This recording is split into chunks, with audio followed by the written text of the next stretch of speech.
I don't know whether Google is completely evil, whether it's gone woke to the nth degree, or whether or not, like Twitter, the CIA, the deep state, the Democrats have plants inside that are attempting to 1984 America and change the records, the history, each word spoken, filtered through the search algorithm. For example, Bloodbath.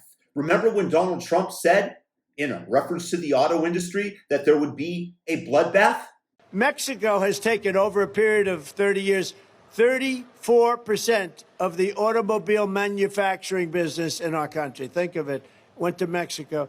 China now is building a couple of massive plants where they're going to build the cars in Mexico and they think that they're going to sell those cars into the United States with no tax at the border. Let me tell you something to China. If you're listening, President Xi, and you and I are friends, but he understands the way I deal, those big monster car manufacturing plants that you're building in Mexico right now, and you think you're going to get that, you're going to not hire Americans, and you're going to sell the cars to us. No, we're going to put a 100% tariff on every single car that comes across the line, and you're not going to be able to sell those cars. If I get elected, now, if I don't get elected, it's going to be a bloodbath for the whole, that's going to be the least of it. It's going to be a bloodbath for the country. That'll be the least of it. But they're not going to sell those cars. They're building massive factories. A friend of mine. Well, on March 17th, Google had the informal definition of bloodbath, including economic activity that was gutted, that something miserable had taken place in the economy, in the stock market. Oh my God, it was a bloodbath in the markets today. The crypto market, it was a bloodbath. Every single person out there has heard this term. And that was, once again, in Google's old definition. Today, on March 21st, apparently, it has been changed. Here's the new definition. Well, it's the old one, the formal one, but lacking the informal one that certainly would have been useful to an individual who's searching for the term on the search engine, having CNN and MSNBC stating directly that President Trump was saying that if he's not elected, that there will be a literal swords and guts bloodbath in our United States.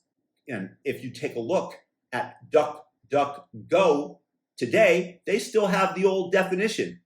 So I asked Google Gemini, Google's AI system, and they said that they weren't aware of this and that it was based on the definitions of Merriam-Webster's dictionary and the Oxford Dictionary. I looked it up in Merriam-Webster's, and sure enough, it was still there. The informal definition of bloodbath is still referenced in Merriam-Webster. But somehow within Google, they've decided that we want to expel this definition. It's completely Orwellian, and Google has either been taken over by the woke mind virus, by those in charge, or they've been taken over by the deep state, by the Democrats, which is pretty much the same thing, because these are the pushers of the virus. And we need to get a vaccine. And that means a different search engine. So my God, even though I've been a lifelong Google shareholder since basically the company came public, I will not be giving them my searches once Elon Musk comes out with an X search engine. So come on, Elon, bring us truth and unbiasedness rather than us having to have our minds melded slowly with the election interference that Google is once again clearly attempting.